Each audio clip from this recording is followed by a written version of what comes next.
Assalamualaikum warahmatullahi wabarakatuh. Bismillahirrahmanirrahim. Alhamdulillahi rabbil alamin. Wassalatu wassalamu ala ashrafil anbiya'i wal mursalin wa ala alihi wa sahbihi ajma'in. Na'udzu bi kalimatillahi tammati min syarri ma khalaq. Allahumma inna nas'aluka al-afiyah fid dunya wal akhirah. Allahumma akhrijna min zulumatil wahmi wa akrimna binuril fahmi waftah alaina bima'rifatika wasahhal lana abwaba fadlika ya arhamar rahimin, amma ba'du. Yang dimuliakan para pegawai dan juga seluruh jemaah Masjid Negeri Sultan Ahmad I Kuantan, tuan-tuan guru, para alim ulama, para habaib, muslimin muslimat, hadirin hadirat, tuan-tuan puan-puan, mudah-mudahan dirahmati Allah sekalian. Syukur kehadrat ilahi, dengan izinnya dapat kita dipertemukan setelah sekian lama kelas pengajian di masjid ini diliburkan gara-gara daripada pandemik yang sedang melanda. Alhamdulillah, selepas kita dapat kebenaran mendirikan solat berjemaah untuk masyarakat awam mengikut SOP yang telah ditetapkan, dan sekarang dah diberi kebenaran untuk diadakan kelas pengajian subuh, kuliah subuh dan kuliah maghrib mengikut SOP. Tapi kuliah maghrib ni dia tak SOP sangat. Memang orang dah duduk jarak pada dulu lagi dah, tak pernah rapat pun. Kalau masjid negeri ni tak payah suruh, memang ni lah jarak ni selama ini pun. Masjid besar. Hadirin hadirat yang dirahmati Allah sekalian, ada satu doa yang kita sering baca dan kita sering dengar imam membaca. Disebabkan kita sering dengar doa ini, kita anggap doa ini biasa-biasa saja. Iaitulah satu doa yang sebenarnya diambil daripada Al-Quran, surah Al-Baqarah ayat 201. A'udzubillahi minasyaitonirrajim. Wa minhum may yaqulu rabbana atina fid dunya hasanah wa fil akhirati hasanatan wa qina azabannar. Maksudnya, kata Allah Ta'ala, dan sebahagian daripada mereka berdoa kepada aku, Tuhan, kurniakan kepada aku segala kebaikan di dunia ataupun kedudukan yang baik di dunia, dan kurniakan aku kedudukan yang baik di akhirat, dan jauhkan aku dari azab api neraka. Ini adalah doa yang bukan doa biasa, tetapi doa yang paling kerap dibaca oleh Nabi SAW. Kata para ulama, Nabi dia paling kerap baca ada dua doa. Pertama adalah sebagaimana kata Anas bin Malik, kana aktsarud du'ain Nabi SAW, Allahumma rabbana atina fid dunya hasanah wa fil akhirati hasanah wa qina azabannar. Kata Anas bin Malik yang merupakan pembantu peribadi Nabi, dia mengatakan Nabi paling kerap baca Rabbana atina sampai habis. Ini hadis riwayat Bukhari dan Muslim. Sehingga kan dalam riwayat Muslim ada menambah lagi, Anas bin Malik itu sendiri, wa kana Anas iza arada ayad'a bida'watin da'a biha, fa iza arada ayad'a bidu'ain da'a biha fihi. Sehingga Anas bin Malik dia itu sendiri setiap kali dia nak berdoa, dia mesti baca Rabbana atina. Dan kalau dia nak memperbanyakkan atau memperpanjangkan doa, maka pun dia akan membacakan Rabbana atina. Jadi inilah doa yang paling kerap Nabi baca. Selain daripada satu lagi doa yang pernah seorang sahabat datang jumpa dengan Ummu Salamah radhiyallahu anha, isteri Nabi, ya Ummul Mukminin, maka na aksaru doa Rasulullah sallallahu alaihi wasallam idza kana indaki. Wahai Ummul Mukminin, apakah doa yang paling kerap sekali Nabi baca bila duduk di rumah bersama dengan puan? Maka kata Ummu Salamah, kana aksaru du'aihi ya muqallibal qulub sabbit qalbi ala dinika. Kata Ummu Salamah, doa yang paling banyak Nabi baca adalah ya muqallibal qulub sabbit qalbi ala dinika. Tuhan yang membolak-balikkan hati, tetapkanlah hatiku atas agama ini. Sampai Ummu Salamah satu hari bertanya, ya Rasulullah, mala aksar du'aika ya muqallibal qulub sabit qalbi ala dinik. Apa sebab tuan, kerap baca doa itu, padahal tuan hati dah tetap dah dengan agama. Maka jawab baginda Nabi, ya Umma Salamah, innahu laisa adamiyun illa wa qalbuhu baina usbu'ainin min asabi'illah, faman syaa aqama wa man syaa azagha. Hei Ummu Salamah, tidak nama manusia melainkan hatinya itu pasti duduk dalam genggaman kekuasaan Allah. Kalau Tuhan nak, Allah luruskan hati dia, tapi kalau Tuhan nak, boleh terbalikkan hati dia. Hadis riwayat Ahmad dan juga Imam At-Tirmizi. Yang penting salah satu doa yang dia baca atau Nabi kita baca adalah Rabbana atina fid dunya hasanah. Dan doa ini adalah doa orang Tok Guru panggil doa sarwa jagat, doa makan kiri kanan. Tuhan, aku minta baik segala kebaikan dunia dan segala kebaikan akhirat.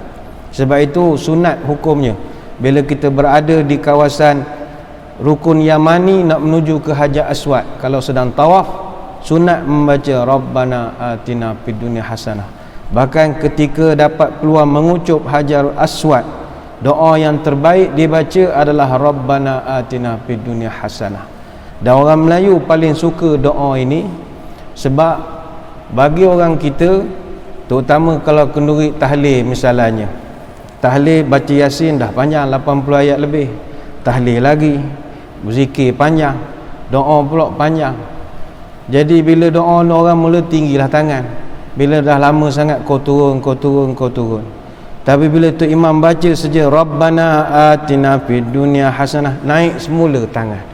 Orang Melayu menganggap Rabbana ni tanda doa nak habis dah, maknanya ni nak habis dah ni. Lepas tu saya selalu beritahu ke tu imam buat kenat sekali-sekali. Lepas Rabbana kona lagi pergi kelas, dia kata bukan patut nak habis dah katanya. Dia paling suka terus segar bila Rabbana nak habis, boleh makan dah kita lepas ini. Saya tidak bercadang nak menceritakan tentang doa ini, cuma salah satu daripada intipati dalam doa ini yang kita nak sama-sama tengok pada malam ini, iaitu kita minta pada Tuhan, Tuhan, berikan aku kedudukan yang baik di dunia. Yang ni kita nak bahaskan. Apakah yang dimaksudkan kedudukan yang baik di dunia? Apa benda? Siapakah orang yang Allah Ta'ala berikan kedudukan baik di dunia? Pada pandangan Allah, kedudukan baik di dunia ni ada pandangan Allah, ada pandangan manusia. Pandangan manusia, orang yang diberi kedudukan yang baik adalah orang handsome misalnya, ataupun orang ada duit, pandangan manusia. Ataupun sekarang timbul pula kata-kata biar tak handsome asal kaya, itu pandangan manusia. Orang yang dapat kedudukan yang baik, kalau rumahnya itu dah tak ada hutang, itu orang yang kedudukan yang baik. Orang kedudukan baik, anak-anaknya semua masuk universiti dan macam-macam lagi. Tapi bagaimanakah pada pandangan Tuhan? Siapakah orang yang aku berikan kedudukan yang baik di dunia ini? Ada satu hadis Nabi menyebut, innamad dunya li arba'ati nafar. Allah Ta'ala memberikan dunia kepada 4 golongan. Abdin razaqahullahu malan wa ilman. Nombor 1, hamba. Ini orang yang terbaik. Ini kita akan ulaskan. Hamba, yang mana hamba itu aku berikan dia 2 perkara, harta dan juga ilmu. Tapi bukan beri saja, fahuwa yattaqi fihi rabbahu. Dengan ilmu dan harta itu dia takwa kepada aku. Kemudian Tuhan sambung lagi, Nabi sambung lagi, wa yasilu fihi rahimahu. Dia kaya, cerdik, banyak ilmu, takwa pada Allah. Dan Tuhan tambah lagi, dia tak kelaing orang. Wa yasilu fihi rahimahu. Dia jaga hubungan saudara mara. Tak guna kaya duit banyak, saudara mara tak boleh nak pergi ke rumah dia, nak numpang senang dia tak dapat. Ini tak guna. Kemudian wa ya'lamu lillahi fihi haqqa. Dia tahu hak-hak Tuhan dalam setiap perkara yang dia lakukan. Maka ini golongan, kata Nabi, fahaza bi afdalil manazil. Inilah orang yang dapat kedudukan paling baik di dunia di sisi Allah. Ni kita nak minta dengan Tuhan, Rabbana atina fid dunya hasanah. Nak jadi orang yang jiwa hamba, duit ada, ilmu pun ada, takwa pada Allah, suka jaga hubungan saudara mara, ingat ke Tuhan dalam setiap perkara, maka jadilah kita orang yang dapat kedudukan yang tinggi. Walau bagaimanapun Nabi menyebut, wa abdin razaqahullahu ilman walam yarzuquhu mala. Ada orang yang juga baik, kata Nabi, dia hamba, dia dikurniakan ilmu, belajar pun bagus, alhamdulillah, tapi walam yarzuquhu malan, duit pula tak apa ada, meniaga pun tak apa jalan, kejap buka kejap tutup, pelanggan pun tak ramai, lama-lama dah tak apa nak meniaga.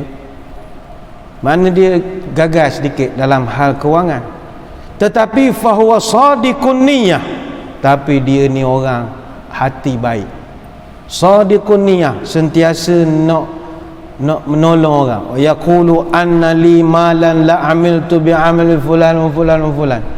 Dia selalu berangan, akulah kalau ada duit serupa dululah sebelum PKP, kalau dapat duit aku sedekah emas ke masjid ni sekotak dua kotak, nyanyi korang nak datang semayang lupa bawa topeng, pakai duit tak ada, tak makna dia niat nak menolong.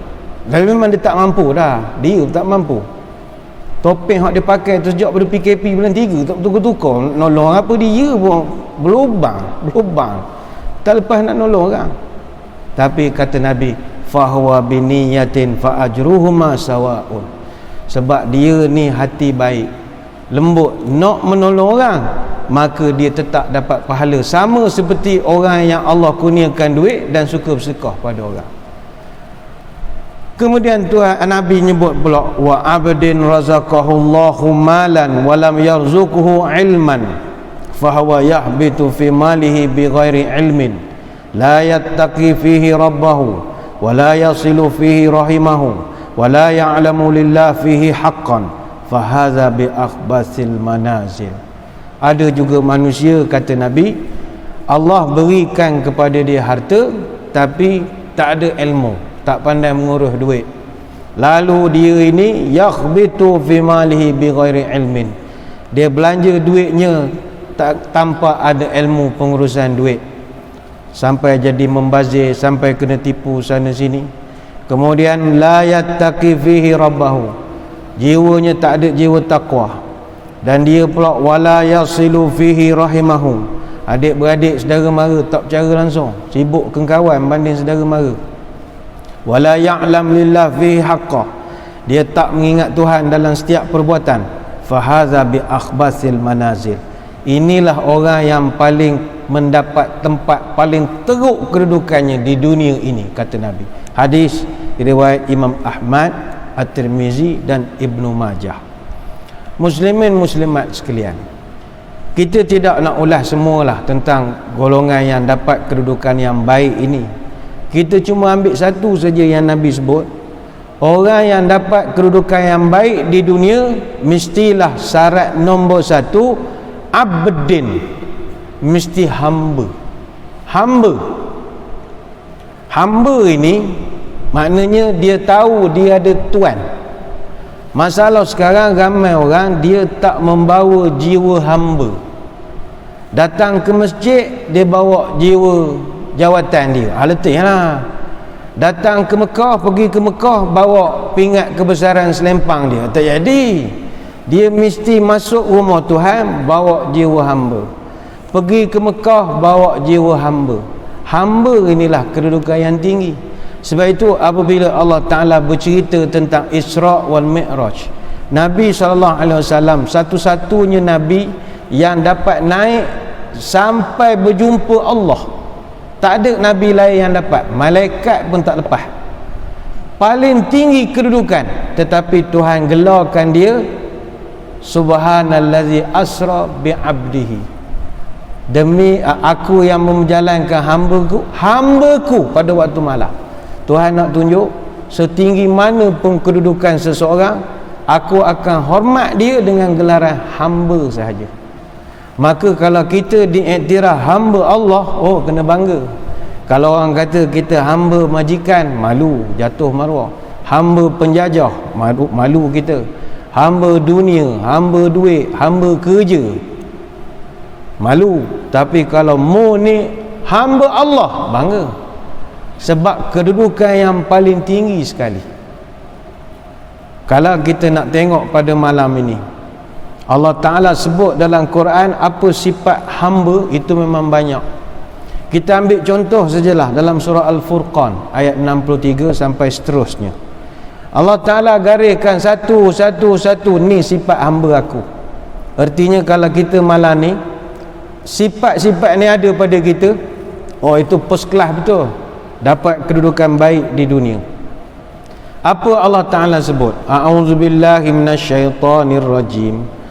Wa ibadur rahman allazina yamshuna 'alal ardi hauna wa idza khatabahumul jahiluna qalu salama. Dan hamba-hambaku, kata Allah, adalah manusia yang berjalan di muka bumi dalam keadaan tidak sombong. Ini nombor satu.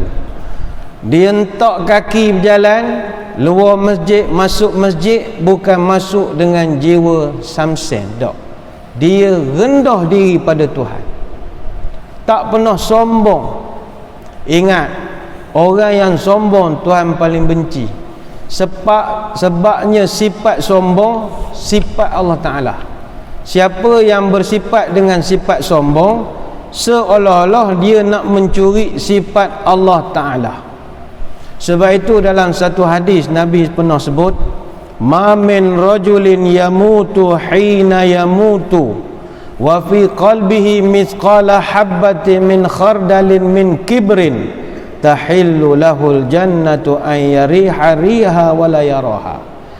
Mana-mana manusia yang meninggal meninggal dunia dalam keadaan dalam hatinya ada sebesar biji sawi saja sifat sombong, besar biji sawi saja, maka kata Nabi, ini orang tak cium bau surga. Bukan tak boleh masuk surga, cium bau pun tak dibenarkan.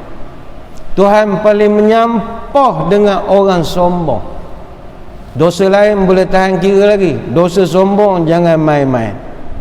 Inna Allah Azza wa Jalla yubghidu kulla ja'zari.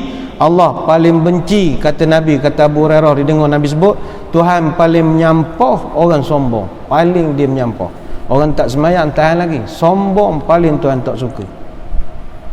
Sebab itu ialah sombong ni benda subjektif. Pernah sahabat tanya kepada Nabi, ya Rasulullah, saya ni bila dengar Tuhan sebut orang yang ada sikit sombong dalam hati tak boleh cium bau surga, saya tak boleh tidur ya Rasulullah. Apa hal? Inni la uhibbul jamal wa ashtahihi hatta inni la uhibbuhu fi alaqati sauti wa fi shirak na'li. Saya ni ya Rasul, saya suka pakai lawa, pakai cantik, jangok. Saya ni jangok ya Rasul. Seluar ada brand, baju ada brand, payung lah, unta lah, macam-macam. Saya suka brand-brand ni. Walaupun beli kedai-kedai murah saja, tapi dia suka lawa. Sampai dia kata, saya ni tali cemeti saya rambu-ramba, saya suka lawa. Kasut saya punya tali warna-warni ya Rasul. Adakah saya bila pakai comel-comel dikira sombong ya Rasulullah? Takkan nak pakai t-shirt bergoda siang malam zuhud sangat? Boleh tak berjangok ya Rasul? Nabi menjawab, laisa zakal kibar. Oh tak, pakai comel tak dikira sombong, kata Nabi. Pakai molek-molek tak dikira sombong, pakai comel tak dikira sombong. Innallaha azza wa jalla jamilun yuhibbul jamal. Sebab Allah tu maha cantik dan Tuhan suka benda-benda cantik. Tuhan suka orang pakai comel, Tuhan suka. Artinya tuan-tuan datang masjid pakai jubah, pakai serban, pakai baju Melayu, ada samping lengkap, orang tak boleh kata belagak datang masjid macam Melayu ngada-ngada. Dah pakai smart tak dikira sombong. Tapi kata Nabi, walakinal kibra man safihul haqq wa ghamasan nas bi'ainai. Tapi sombong itu adalah orang hak menolak kebenaran. Dia tahu dia buat salah, orang nasihat dia buat bodoh saja. Itulah orang paling sombong sekali, kata Nabi. Dan dia suka wa ghamasan nas bi'ainai. Dia suka meremehkan orang dengan hujung mata dia. Dia pandang orang macam kita ni hina sangat pada mata dia. Sebab itu Nabi sebut sifat ahli neraka utul jawas, mustakbir. Ini hadis Bukhari Muslim. Pertama, ahli neraka sifat dia utul, dia hobi dia bertengkar. Jadi kita kalau ada hobi bertengkar ni kena insaf lah. Jangan bertengkar. Bertengkar ni memang sifat ahli neraka betul, bertengkar. Yang kedua, jawas, belagak. Tuhan menyampah orang belagak. Sampai dalam hadis kursi Tuhan sebut, aku benci pada orang sombong, tapi orang miskin yang sombong double aku punya benci. Kalau orang kaya sombong, munasabah. Ini adalah miskin, susah, isak gam pula tu, eksim pula lagi, double menyampah.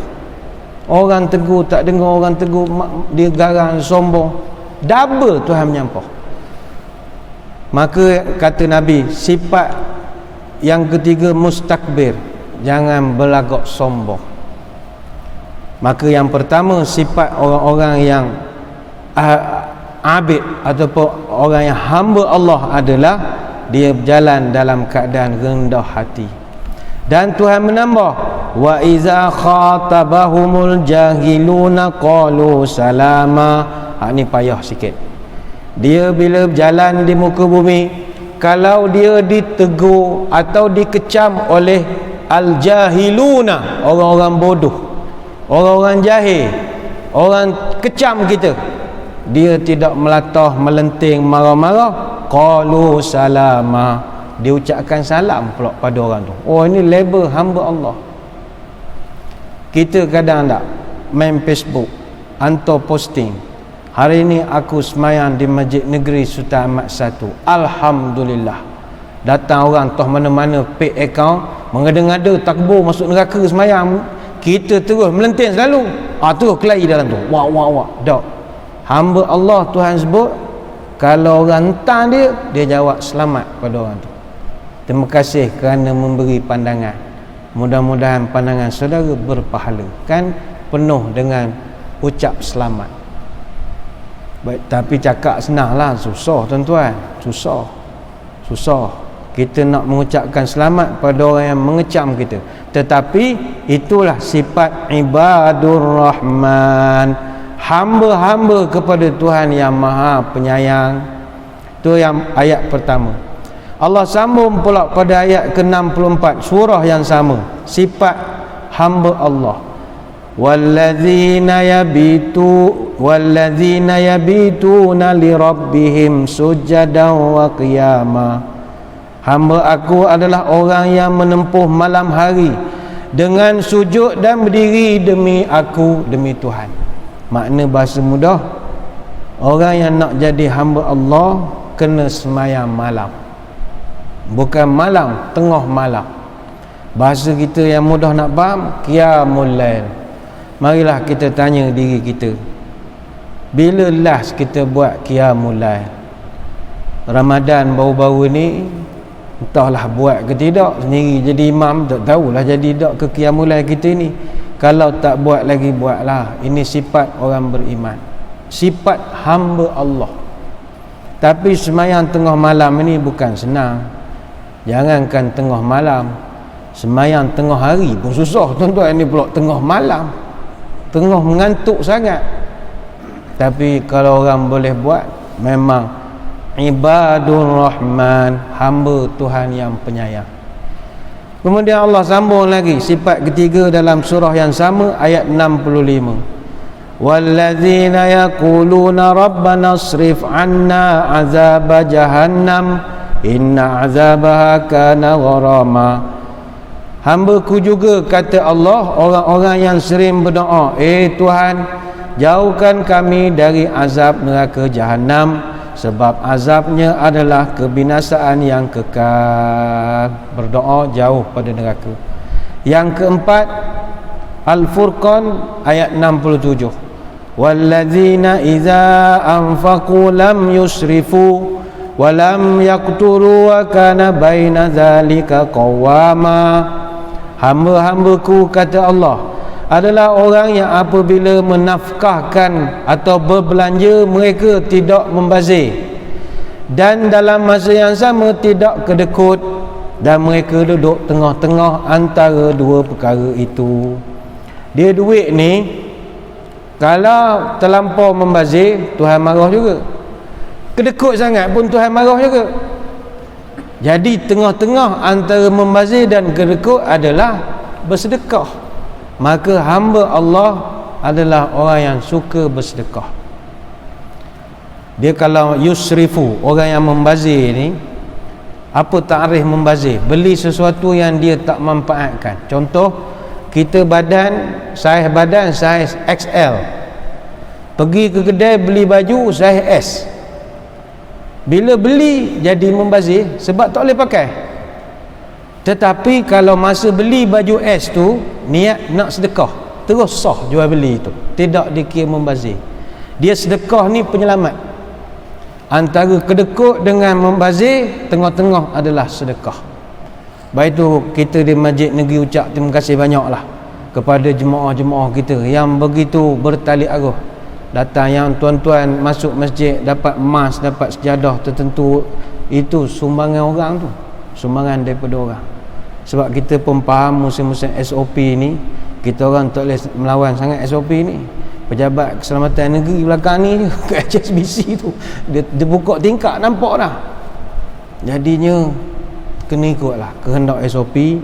Semayang bawa sejadah, kena pakai pelitup, siap berwuduk, tak ada masalah lah, tempat wuduk dah buka. Yang kasut tu kita galak sebab nanti kita nak masuk sini, nanti jemaat kita buka 2 pintu lagi. Kan kasut tuan-tuan sana kaki ayam belakang pusing masjid. Jadi tu yang kita suruh bungkus, senang bungkus ikat tepi tu lah, senang nak keluar. Jadi kita tak dapat nak abaikan pemakaian pelitup dengan bawa sejadah. Tapi nak halau orang balik tak sampai hati. Orang tu nak dapatkan parking sekian dah sini, sampai-sampai tak boleh masuk. Allah galaknya, buatnya dia U-turn, jatuh longkang, meninggal. Kita orang pula pening kepala garang. Jadi fikir-fikir guna gaya. Tiba alhamdulillah ada jemaah cadang. Tak apalah ustaz, kita orang belanja lah, hantar sekotak bagilah ke orang. Bagi orang macam ni hamba Tuhan. Dia jiwanya fikir macam mana nak nolong orang je siang malam pagi petang, macam mana nak mudahkan urusan orang. Ini memang hamba Allah yang penyayang betul. Terima kasihlah kita ucapkan kepada penyumbang. Tuan-tuan pun boleh lagi menyumbang, tak ada masalah, boleh lagi hantarlah. Sambung balik. Yang kelima, surah Al-Furqan ayat 68. Apa Allah Ta'ala sebut? Walladzina la yad'una ma'allahi ilahan akhar wa la yaqtuluna an-nafsa allati harramallahu illa bil haqq wa la yaznun wa man yaf'al zalika yalqa athama. Hamba aku adalah orang yang tidak berdoa kecuali kepada aku. Dia tidak membunuh manusia yang diharamkan oleh aku membunuhnya, dan mereka juga menjauhi zina. Barang siapa yang buat pekerjaan-pekerjaan itu, maka dia akan dapat pembalasan dosa. Itu yang ayat yang kelima. Ayat yang keenam, surah yang sama, ayat 71. Wa man taba wa amila salihan fa innahu yatubu ila Allahi mataba. Hamba aku adalah orang yang selalu bertaubat dan suka buat amal soleh. Amal soleh ni tak mesti ibadah yang ritual kita buat. Sebab itu amal soleh ini apa saja amal kebaikan, mudahkan urusan orang. Misalnya orang tak ada sejadah, berikan sejadah, amalan soleh. Orang tak ada plastik, berikan plastik. Orang tak ada emas, berikan emas. Orang tak pandai menulis buku daftar, kita tolong tuliskan. Ini juga amalan-amalan soleh. Tuhan sambung lagi pada yang ketujuh, ayat 72 surah Al-Furqan. Walladzina la yashhaduna az-zur wa idza marru bil lagwi marru kirama. Hamba aku juga adalah orang yang tidak akan memberi atau menjadi saksi palsu, dan apabila mereka bertemu dengan orang yang buat kerja-kerja yang lara, bil lagwi marru kirama, dia tidak campur dengan kerja lara kerana menjaga maruahnya. Benda lara ni benda tak ada pahala, tak ada, benda kosong, mengarut, benda mengarut. Jadi hamba aku, kata Allah Ta'ala, bila dia duduk suasana mengarut banyak, ditinggalkan sebab dia nak jaga maruah dia. Yang ke-8 Al-Furqan ayat 73, wallazina idza zukiru biayati rabbihim lam yakhiru 'alaiha summan wa umyana. Hamba-hambaku adalah orang-orang yang apabila diberi peringatan dengan ayat-ayat aku, maknanya dia dengar Quran, dia melihat kebesaran Allah, dia menengok Teluk Cempedak bulan purnama penuh. Hamba-hambaku ini, kata Allah, dia menengok semua kebesaran aku itu tidak seperti mana orang yang buta dan pekak menengok, kata dia. Summan wa umyana, tidak seperti mana orang yang pekak dan buta melihat. Maknanya dia nampaknya bulan mengambang Teluk Cempedak, dia nampak kebesaran Allah. Bukannya dia nampak ini boleh dating malam ni, tak, dia nampak ini kebesaran Allah. Tidak seperti orang yang pekak atau yang buta, kata Allah. Dan yang ke-9 surah Furqan ayat 74, walladzina yaquluna rabbana hab lana min azwajina wa dzurriyyatina qurrata a'yun waj'alna lil muttaqina imama. Hamba-hambaku sering berdoa, hai Tuhan, anugerahkanlah kepada kami, kepada isteri-isteri kami dan juga anak cucu kami, qurrata a'yun, penyejuk mata bila memandang, waj'alna lil muttaqina imama, jadikanlah kami imam kepada orang-orang yang bertakwa. Sadaqallahul azim. Maka tuan-tuan sekalian, inilah 9 perkara yang Allah Ta'ala sebut sifat hambanya dalam satu ayat saja. Ini belum ayat-ayat yang lain, banyak lagi. Jadi kata para ulama, berdasarkan ayat-ayat ini, ciri-ciri hamba Allah yang Allah sendiri sebut dalam Quran, ingat, nombor 1, berjalan di muka bumi tidak sombong. Yang kedua, mulutnya sentiasa cakap yang baik-baik saja, hatta kepada orang-orang jahil yang menegur, mengecam dia. Yang ketiga, selalu bangun malam untuk nak qiyamul lail. Yang keempat, tak berhenti berdoa minta jauh pada neraka. Yang kelima, bersedekah, suka sangat bersedekah. Yang keenam, kalau berdoa minta Tuhan saja, tak pernah terfikir nak minta benda lain dulu sebelum Tuhan.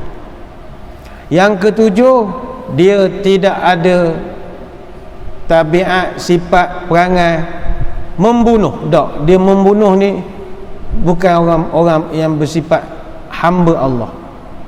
Yang ke-8, dia takkan berzina. Kalau pernah, ni zaman jahiliah, tak apalah, kita minta ampun, akan datang tidak. Yang ke-9, selalu bertaubat dan beramal soleh. Kita dah sebut amal soleh ni bukan mesti ibadat ritual, termasuklah beramal soleh ni orang putih panggil continuous improvement, sentiasa menambah baik kerjaan kita misalnya, juga amal soleh. Yang ke-10, tidak menjadi saksi palsu. Yang ke-11, bila jumpa orang yang buat kerja-kerja lara, dia tak join, dia tinggalkan. Yang ke-12, bila dia melihat kebesaran Allah, sama ada ayat Quran, dia mendengar ayat Quran dan tafsirannya, dia melihat penciptaan Allah, mereka bukan sekadar tengok, tapi tengok dengan mata hati. Dan yang ke-13, Allah Ta'ala sebut, mereka tak henti-henti berdoa kebaikan untuk keluarga mereka. Mari kita bertanya, 13 perkara ni adakah kita telah amalkan? Kalau kita telah amalkan, maka kita boleh banggalah, kita ini adalah Abdullah, hamba Allah. Dan itulah darjat yang paling tinggi sekali yang Allah Ta'ala berikan. Dan Allah Ta'ala pun sebut dalam Quran, yang akan datang berjumpa dia nanti hamba saja. Siapa hak dalam hati ada something aku tak nak jumpa, kata Allah Ta'ala, in kullu man fis samawati wal ardi illa atir rahmani abda. Tidak ada satu makhluk pun di langit dan di bumi kecuali mereka nanti akan datang kepada aku sebagai hamba saja. Tuhan dia nak kita jadi hamba. Sebab itulah kemuncak ibadah rukun Islam adalah haji. Dan haji ini adalah ritual yang bersifat hamba. Kita pergi ke Mekah pakai ihram, kain 2 helai je, seluar dalam tak boleh pakai. Bayang kan? Tuhan nak ngabarkan, kau datang sini, kau punya tanjak, pingat, kau punya selempang, baju dress number 1 kau tinggal. Datang sini kain 2 helai. Kain putih, kain batik pun tak boleh. Songkit tak boleh, tenempah aku tak benarkan. Aku nak kain putih 2 helai. Jahit pun tak boleh. Duduklah 5 hari di Mekah tu pakai ni masa manasik haji. Begitu juga kita di Arafah mengutik batu, putih batu. Pas ngutik batu lempar pula dalam tempat melontar. Kemudian ada pula berlari, kalau sa'i berlari anak daripada lampu hijau ke lampu hijau. Ada orang kaji, kenapa kerja-kerja haji ni apa pasapah? Tak ada pasapah apa. Tuhan nak tunjuk mu besar ke aku besar. Berlari sekarang, bagai boh, lari. Dia nak tunjuk dia besar saja. Tuhan tu adalah Tuhan kita, mu hamba illa atiyar rahmani abda. Aku nak manusia ni datang jumpa aku, jiwanya mesti hamba. Sebab aku cipta mu ni semua manusia, wa ma khalaqtul jinna wal insa illa liya'budun. Aku ciptakan kau ni dengan jin-jin ni, ambil tujuannya engkau mesti sembah aku, mu mesti jadi hamba aku. Itu matlamat paling besar. Jadilah hamba. Sampaikan Tuhan berjanji, Tuhan bercakap dengan Nabi kita dalam Quran surah Al-Baqarah ayat 186. Muhammad, kalau hamba aku bertanya tentang aku, wa idza sa'alaka ibadi anni, kalau hamba aku bertanya tentang aku, mu beritahu, fa inni qaribun ujibu da'wata da'i idza da'an. Mu beritahu pada manusia, aku dengan hamba-ku begitu dekat sekali, lebih dekat daripada mata putih dengan mata hitam. Dekat sekali, tapi syarat mu mesti jadi hamba. Kalau mu tak sanggup jadi hamba, selama itulah Allah takkan dekat dengan kita. Baik itu cerita yang sering saya bawakan, bekas Menteri Besar Kelantan, Allahyarham dulu, Tuan Guru Ni Aziz.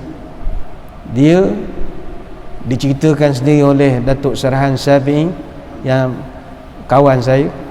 Dia bercerita dia pernah pergi ke Masjid Pulau Melaka sehingga pukul 4 pagi nak iktikaf, dengar dekat tandas bunyi orang beruh, zung zung. Dia ingat jin lah. Dia tak apa, Ustaz Sarahan ni pandai menangkap hantu semua ni. Dia pergi tengok, kalau kita lari lah. Dia pergi tengok, dia kata rupanya Tok Guru Ni Aziz tengah cuci jamban. Sengih. Tanya buat apa gini? Cuci jamban. Katanya nak buang sifat sombong, nak jadi hamba.